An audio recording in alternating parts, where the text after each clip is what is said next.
Elle Éco, cet espace dédié aux femmes entrepreneurs qui nous dressent leur histoire, les temps forts, mais aussi les moments décisifs qui ont marqué leur success story. Mon invitée du jour est une femme entrepreneur, engagée, audacieuse, ambitieuse, battante. Tissia Mukuna est une jeune femme entrepreneur congolaise de la République démocratique du Congo qui s'est lancée dans plusieurs entreprises à succès au sein du SRL La Boîte, qui s'est développée principalement dans l'agriculture du café, d'où est ressorti le célèbre café La Quinoise. Sans plus tarder, je m'en vais tout de suite rejoindre mon invitée Tissia Mukuna.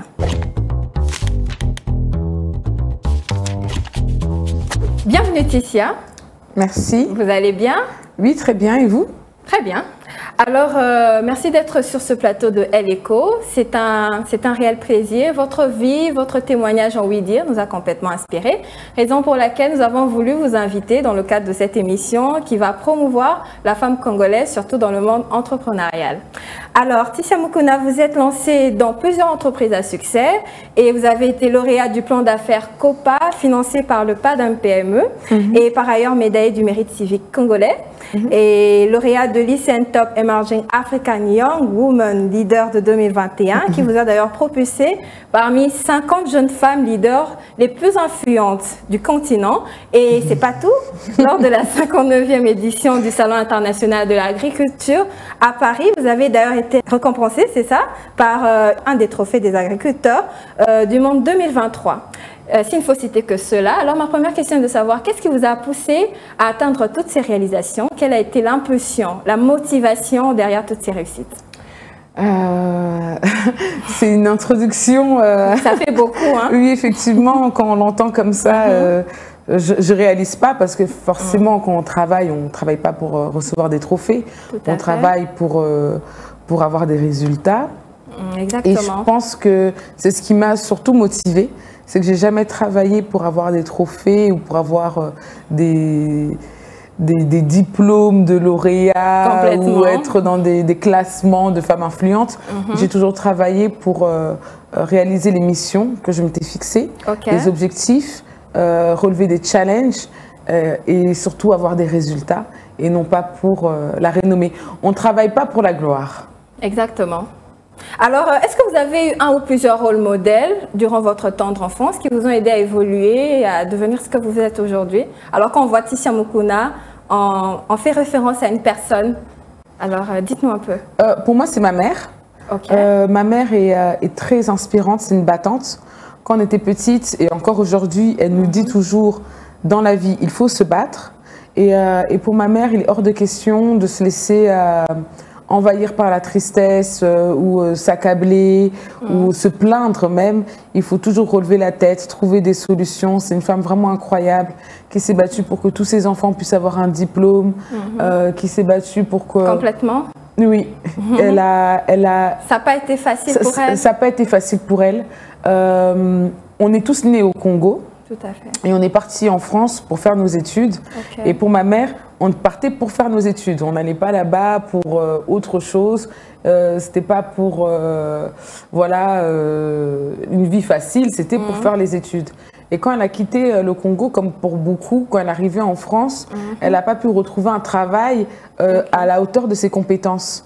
Donc elle a dû faire des travaux difficiles, très éprouvants. Elle a gravi C'était pas toujours évident. Pas toujours évident.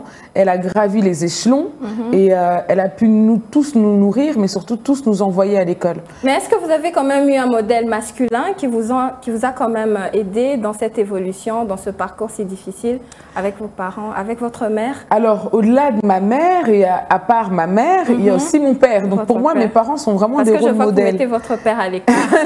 Non, non. Si regarde ça, papa, tu n'es pas à l'écart. Non, il y a aussi mon père et j'allais en revenir justement, j'allais chuter par lui.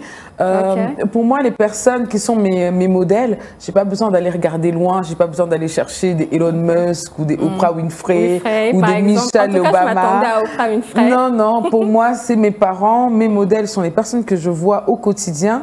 Et mon père aussi est quelqu'un qui s'est beaucoup battu. Il s'est battu déjà, lui, il est resté au Congo pendant que nous, on faisait nos études et il se battait pour nous envoyer de l'argent pour qu'on puisse continuer à à étudier et même à aller à l'étranger. Moi, j'ai eu la chance de faire mon MBA à Shanghai. Et ça, c'est aussi grâce à mon père parce qu'il a travaillé dur pour pouvoir nous donner ces opportunités-là. Ah, c'est une bonne chose. Et pour moi, c'est ce que je veux aussi pour mes enfants demain. Ça veut dire que je veux aussi pouvoir contribuer à la réussite de mes enfants en travaillant dur. Ils m'ont appris que le travail, c'est pas les vacances, qu'il faut travailler durement. Qu'il faut aussi toujours être crédible et toujours être professionnel, donc ne jamais mettre à mal sa crédibilité en faisant des choses qui ne sont pas correctes. Ils m'ont appris à être honnête, à être intègre. Donc vraiment, mes parents, pour moi, sont vraiment des rôles modèles, des personnes qui ont évolué, qui sont pas nés avec une cuillère en argent dans la bouche, mais qui ont vraiment gravi les échelons, qui se sont battus dans la vie. Et aujourd'hui, ce sont des personnes vraiment respectables dans la société congolaise. Tout à fait. Alors, Tissia Moukono, on aimerait un peu parler du café, la quinoise. Récemment, vous avez inauguré votre usine de fabrication, est-ce vrai? Oui, c'est depuis l'année dernière, à vrai dire. Alors, cette usine de fabrication 100% congolaise, ça sera une première, une femme congolaise qui a sa propre usine. De la plantation à Mongafula, la transformation et l'empaquetage à Kingabwa. Alors, comment est-ce que vous évoluez sur l'organisation de la chaîne d'exécution de votre café? Alors, au niveau de la plantation, donc c'est là où on va récolter tout le café, qu'on envoie à l'usine pour tout ce qui est transformation et empaquetage. Donc effectivement, c'est une usine moderne qu'on a inaugurée l'année dernière. C'était un grand défi. Alors, c'était pas en 2023, hein, si je me... Je crois que c'est en 2022 que j'ai inauguré mon usine. En tout cas, jusque-là, je n'ai pas parlé de l'année. Ah, ok, d'accord. Bon, en tous les cas, j'ai pu inaugurer mon usine et puis surtout, on a pu proposer un café 100% congolais. Parce que quelle est la réalité aujourd'hui dans le monde agricole? C'est qu'on fait souvent l'agriculture, mais on ne passe pas à la transformation. Donc, c'est-à-dire que l'industrialisation est encore timide au Congo. On n'a pas encore connu notre révolution industrielle. Et au niveau du café, souvent, les gens envoient le café brut, qu'on appelle café vert, ailleurs, où il est torréfié, en Turquie, en Belgique, etc. Et il nous revient plus cher. Là, nous, ce qu'on veut faire avec la quinoise, c'est changer ce narratif. Tout simplement pouvoir transformer le café ici au Congo pour montrer que voilà, au Congo, on a non seulement du bon café, mais on a aussi un bon savoir-faire. Exactement, on est capable de la transformer. Exactement. Parce qu'aujourd'hui, si vous regardez dans le monde du café, qui est le pays expert en café? C'est l'Italie. Est-ce qu'il y a du café qui pousse en Italie? Non. Nous, on a tout ça, on a cette matière première, mais on n'a pas cette expertise. Et avec la quinoise, on veut montrer que non, on peut aussi avoir cette expertise, café, cacao, agriculture, transformation, tout peut être fait made in Congo et s'imposer dans le monde comme des experts. Voilà, une grande usine de transformation, de fabrication de café. Alors, on aimerait un peu savoir d'où vient ce financement. Comment est-ce que vous avez procédé pour pouvoir mobiliser assez de fonds pour pouvoir arriver à cette concrétisation? Alors, le financement qu'on entreprend, ça vient par étapes. Et il ne faut pas que les gens pensent que quand on entreprend, il faut directement avoir 50 000 $, 100 000 $, c'est faux. On commence petit et c'est petit à petit qu'on évolue. Donc, il ne faut pas avoir peur de commencer avec un 100 $. Même avec un 20 $, on peut avoir des semences. Donc, on commence petit à petit. Ça a été le cas pour moi. Quand j'ai commencé tout petit. J'empaquetais mon café de façon artisanale. Donc du coup, on prenait une balance. Donc j'avais juste une balance et des piles. Hein. Donc je prenais une balance, on mettait le café, hop, on fermait. C'était comme ça. C'est pas tout de suite que j'ai eu mon usine. C'est d'ailleurs un exemple parfait pour les jeunes femmes congolaises qui veulent déjà commencer dans l'entrepreneuriat. Oui, ils doivent commencer petit. Exactement. Et beaucoup de gens pensent que quand on commence, on doit commencer grand. C'est comme quand on pense qu'on doit ouvrir un restaurant, le restaurant doit tout de suite être grand dans le centre-ville avec une super déco. On peut commencer avec un petit quelque chose et puis petit à petit ça augmente. Comme par exemple Café Flore, qui a commencé petit, aujourd'hui c'est le restaurant qu'on connaît. Donc j'ai commencé petit, puis après j'ai fait des subventions, j'ai passé des concours, j'ai pu avoir des prix, j'ai pu emprunter de l'argent. Donc je suis passée par différents systèmes pour grandir. J'ai pas commencé directement, boum, avec une usine et puis des camions. Ça n'existe pas. Ou ça existe, mais c'est pas tout le monde qui peut le faire. Donc il faut pas hésiter à commencer petit. Et le point que j'aimerais quand même aussi appuyer, c'est que beaucoup de gens pensent que c'est le financement qui permet d'entreprendre. C'est faux. c'est l'organisation qui permet d'entreprendre. Le financement, c'est un des outils de l'entrepreneuriat. Mais pour entreprendre, on peut entreprendre avec vraiment très peu d'argent. Si on est très bien organisé, c'est possible. Alors, c'est ce qui me ramène d'ailleurs à la question suivante. On porte souvent un regard biaisé, moins assumé sur la femme, sur l'ambition de la femme féminine, de la femme dans l'entrepreneuriat. Alors, qu'est-ce que vous en pensez? Pensez-vous qu'on est trop ambitieuse? Et que revêt finalement ce terme pour vous? Écoutez, pour moi, en tous les cas, on n'est jamais assez ambitieux. On est dans un pays quand même, on va dire les mots, même si ça peut fâcher, on est dans un pays qui n'est pas développé. On est dans un pays qui, même s'il est riche sur le papier, est pauvre dans le vécu. Donc on ne peut pas dire aux gens, que ce soit aux femmes ou aux hommes, qu'ils sont trop ambitieux. On doit avoir des gens ambitieux pour relever ce pays. Donc pour moi, dire que la femme est trop ambitieuse, c'est justement ça qui est biaisé. Il faudrait justement que les femmes soient très ambitieuses. Vous savez, les femmes occupent 55% de la population congolaise. Si on trouve que 55% de la population congolaise doit être moins ambitieux que ça, comment on peut relever le pays? Donc pour moi, non, l'ambition, c'est ce qui doit justement nous permettre d'être exigeants en tant que citoyens congolais et relever notre pays, le développer. On n'est jamais assez ambitieux, on n'est jamais assez exigeant. On doit l'être même plus, on doit exiger plus de la vie. Alors, qu'est-ce que vous en pensez que la plupart des jeunes pensent que pour se développer en République démocratique du Congo, ils doivent aller à l'étranger pour pouvoir se ressourcer un peu plus et revenir encore ici plus fort? Parce que vous avez voyagé, on sent que vous avez eu plus d'opportunités que d'autres. Ils se disent, ah, Tissia, elle a eu plusieurs opportunités. Et nous, on vient de... J'ai eu plusieurs opportunités, mais je vis aujourd'hui à Kinshasa. Donc, même avec mes opportunités, j'aurais pu rester vivre à Shanghai ou à Hong Kong. Je suis quand même revenue dans mon pays. Voyager, c'est pas voyager pour saisir des opportunités pour vivre ailleurs. On a un pays à construire. Voyager, c'est s'ouvrir l'esprit. C'est toujours bon d'aller ailleurs, voir comment c'est fait. Dernièrement, il y a eu la CAN. On a vu la Côte d'Ivoire, les infrastructures de la Côte d'Ivoire. On voit qu'en Afrique, c'est possible. Il y a eu une Coupe du Monde en Afrique du Sud il y a quelques années. On peut voir que, voilà, en Afrique du Sud, c'est développé, il y a des routes, etc. Il y a des infrastructures quand même plus développées qu'en RDC. Donc, voyager, ça nous permet de voir que non, c'est possible. C'est possible de se développer, il faut juste être organisé. Ensuite, tout le monde n'a pas la chance de voyager. Mais on peut déjà voyager, c'est dans notre pays. Le simple fait d'aller, par exemple, à Madimba, vous voyez la route, Madimba au Congo central, vous voyez la route entre Kinshasa et Madimba. Vous voyez déjà les opportunités qui peuvent y avoir. Vous voyez déjà des choses que l'on peut développer. Mais les jeunes se spécialisent juste sur l'étranger, l'Europe, les États-Unis, l'Amérique, pardon. Ils se disent que si je vais là-bas, je vais arriver à développer ma personne et revenir ici plus fort. Pas seulement dans les provinces, ils ne veulent pas des provinces, ils veulent de l'étranger. J'ai envie de dire pourquoi pas. Ça veut dire qu'on peut voyager pour revenir plus fort, tout comme on peut rester ici et être tout aussi fort. Après, chacun doit savoir ce qu'il lui faut pour justement prendre ses inspirations. Aujourd'hui, je ne peux pas dire à quelqu'un que c'est mal de voyager. Moi, je pense que voyager, c'est ouvrir l'esprit des gens. Mais tout le monde n'a pas cette chance, tout le monde n'a pas cette opportunité. Donc, ce n'est pas parce qu'on n'a pas l'opportunité de voyager que l'on ne peut pas devenir une personne forte et inspirante. Alors, Tissia, vous avez vécu en République démocratique du Congo, vous le soulignez souvent, mais également à l'étranger. Alors, dites-nous, qu'est-ce que vous avez fait en tant qu'études faites par vous pour pouvoir parfaire votre cursus en tant que femme entrepreneur? Alors, moi, j'ai fait une bi-licence économie anglais, donc en langue anglaise, ce qui m'a permis d'être bilingue en anglais.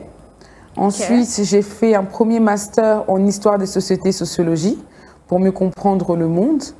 Et je me suis spécialisée par la suite en école de commerce avec un master en marketing. D'accord. Et j'ai fini avec un MBA en négociation des affaires. Ça fait beaucoup. Oui, ça fait beaucoup, mais j'aimais beaucoup les études. Donc, rien à voir avec l'agriculture, mais ça m'a permis d'avoir ce côté business dans agro-business. L'agriculture, c'était une passion et le business, c'était mes études. Donc, agro-business, ça m'a permis de parfaire mon parcours. Alors, vous êtes responsable de la société La Boîte qui regorge en son sein plusieurs entreprises. Alors, laquelle vous donne le plus de fil à retordre? Ou est-ce que Tissia Moukou n'a pas cette majeure partie de son temps? Ah, Joker. Non, effectivement, j'ai plusieurs activités. Il y a des activités pour lesquelles on me connaît un peu moins, qui je pense me donnent beaucoup plus de fil à retordre. Mais la quinoise est votre business model? Donc sur les différentes activités, il y a différents business models. Sur la quinoise, parce que c'est pour la quinoise que les gens en général me connaissent, on a différents business models. On a le business model où on va s'adresser à toute la population, donc vraiment au grand public, avec nos chariots qui vont aller vraiment partout, même dans les coins les plus reculés, et qui s'inscrit dans un programme d'insertion qui s'appelle Un chariot, un boulot. Donc là, c'est pour vraiment insérer les jeunes et être indépendants et en même temps permettre à ce que notre café soit consommé par tout le monde. Et vous avez une équipe? Bien entendu, rien ne se fait sans équipe. Et puis après, j'ai aussi l'autre business model où on va plus se concentrer sur les hôtels et restaurants et enfin sur les supermarchés. L'idée, c'est quoi? C'est que le café et la quinoise soient accessibles à tous. Ça veut dire que vous soyez dans un hôtel chic, que vous soyez dans un restaurant du coin ou que vous soyez dans votre rue le soir, vous pouvez avoir accès à la quinoise. Donc on voulait vraiment être ce café de qualité pour tous les Congolais. Pas juste une catégorie de Congolais, mais tous. En cumulant tant d'activités, on remarque que la gestion du temps revient souvent pour le cas de la femme. Alors vous, en tant que mère, épouse, femme au foyer, dites-nous un peu comment arrivez-vous à concilier les deux, le travail, vous vous occupez de votre mari, vous occupez de vos enfants. Alors dites-nous, quel est votre agenda au quotidien? Alors, j'ai un enfant pour l'instant. C'est vrai qu'il faut être très bien organisé. Donc, et puis aussi, il faut avoir un bon partenaire. Ça, c'est très important. C'est très important. Oui, pour une femme entrepreneur, le choix du partenaire est essentiel. Et d'ailleurs, même pour un homme entrepreneur. Être sur une même longueur d'onde. Être sur une même longueur d'onde, se comprendre et surtout se compléter. Donc, ça, c'est vraiment primordial. Et puis après, on arrive à trouver son équilibre. Donc effectivement, quand j'ai commencé, j'étais célibataire, sans enfant. Donc je mettais tout mon temps sur la quinoise. Et puis petit à petit, il faut savoir aussi déléguer aux bonnes personnes.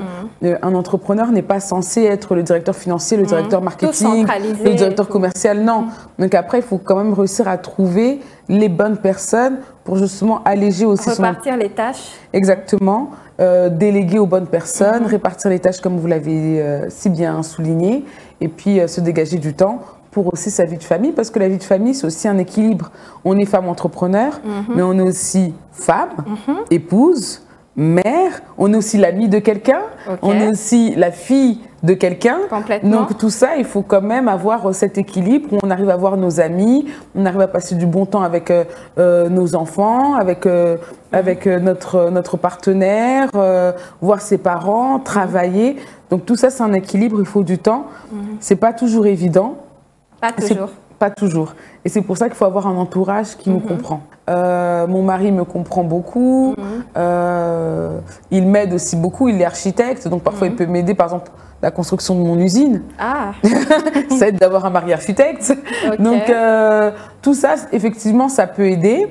Et puis voilà, comme je le disais, il faut avoir un équilibre. Et puis une bonne équipe, je ne peux pas dire qu'aujourd'hui, je fais tout dans la quinoise. J'ai une super équipe. J'ai un directeur d'exploitation qui a une double casquette parce qu'il est aussi le directeur de l'usine. J'ai des commerciaux qui font... En tout cas, vous insistez trop sur votre équipe.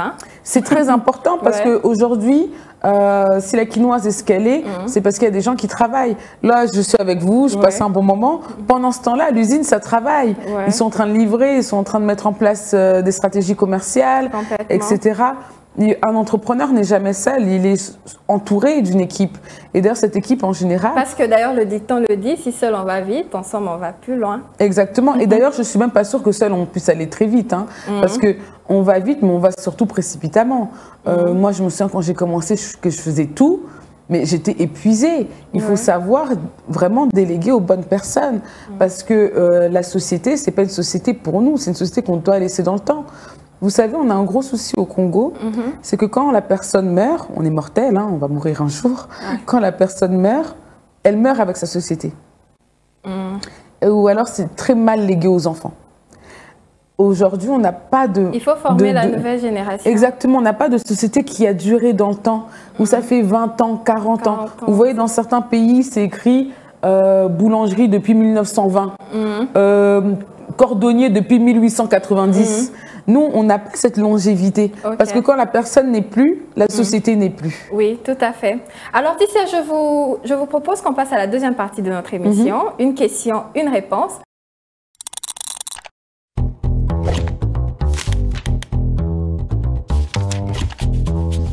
Alors, cette rubrique consiste à ce que je vous pose une série de questions à laquelle vous allez répondre de la manière la plus brève et la plus concise possible. D'accord. Du tac au tac, ça vous va? Ok. C'est parti. En 2024, plus facile d'être un homme ou une femme? Oh. Une femme, allez. Une femme. Alors, qu'est-ce que vous diriez de la petite fille que vous avez été il y a 10 ou 15 ans? Continue avec ta passion. Ok. Une femme qui vous fascine encore aujourd'hui? Changer de ma mère, on va dire. Ça sera une redondance. Ouais.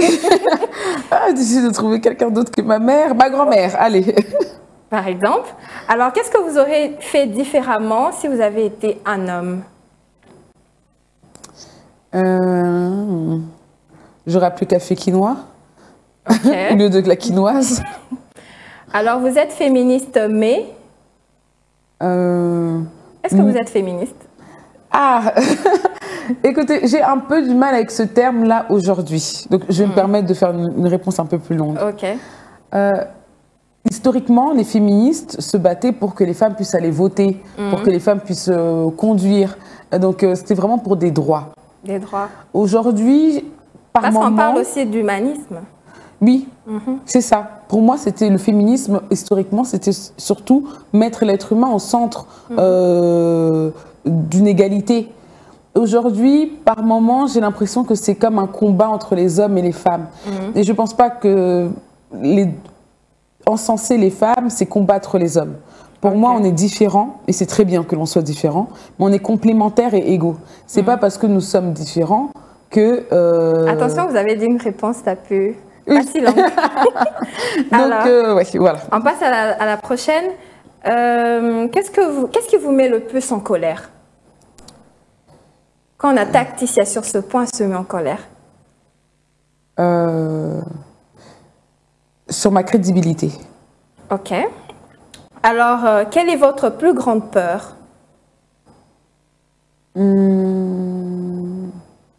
Abandonner.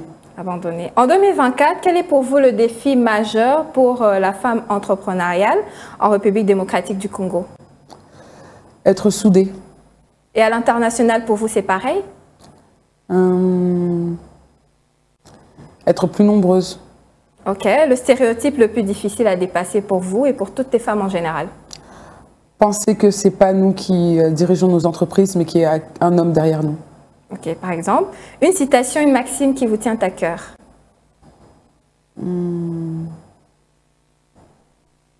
L'océan, c'est une multitude de gouttes d'eau. Qui l'a dit? Je sais plus, je crois que je l'ai vu dans un film qui s'appelle Claude Atlas, mais j'ai beaucoup aimé. Ça veut dire que même si on a l'impression de juste faire une goutte d'eau, l'océan, c'est une multitude de gouttes d'eau, donc que chacun fasse sa part. Alors, une phrase qui marche à tous les coups pour balayer un commentaire sexiste. Ignorer seulement la personne. Le silence. Le silence est une réponse. Et finalement, qu'est-ce qui manque principalement aux femmes, à la jeune femme congolaise ou de n'importe quel pays pour oser plus? Avoir confiance en soi. Ok, merci d'avoir répondu à nos questions. Pour ceux qui veulent en savoir un peu plus sur Ticia Mukuna et ses différentes activités, peuvent la retrouver sur les différentes plateformes et médias, LinkedIn, Instagram, Twitter, Facebook. J'ai tout dit? Vous avez tout dit. Ok, ça vous va. En tout cas, merci d'avoir répondu à nos questions. À bientôt. Merci à vous pour l'invitation.